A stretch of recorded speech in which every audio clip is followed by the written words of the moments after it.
Saya ada di sebuah masjid di Kuala Lumpur. Ada seorang qaryah tu, makcik lah. Tuan-tuan dan puan-puan bayangkan lah, kalau saya sebut makcik tu, tahu kan umur dia lebih kurang. Dia jumpa saya, "Tuan, saya kan setiap bulan saya bagi duit dekat kawan saya RM50. Dia buat collection. Kita orang ada group collection seorang RM50. Buat apa?" Saya tanya dia.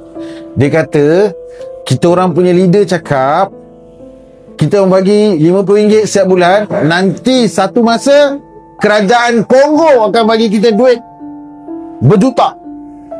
Tuan-tuan, bayangkan, begitu jauh dia terbang ke Kongo. Saya tanya dia, ada keluarga ke dekat Kongo? Tak ada. Pernah pergi Kongo? Tak pernah. Ada boyfriend Kongo? Kok lah dia ada boyfriend Kongo kan. Zaman sekarang ni kan banyak kan boyfriend luar negara kan. Tak ada.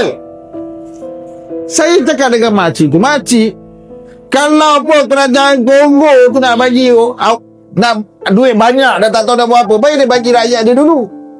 Rakyat dia punya banyak yang miskin. Kenapa nak bagi kat makcik?" "Entahlah tuan, kawan saya suruh collect, nanti dapat." Kerana duit, manusia tidak boleh berfikir dengan logik dan waras. Kawan ajak masuk, collect duit, kononnya untuk dana, duit, harta pusaka kerajaan British. Ni banyak old timer dapat ni. Saya tahu dalam masjid ni mesti ada kawan-kawan terjebak ni.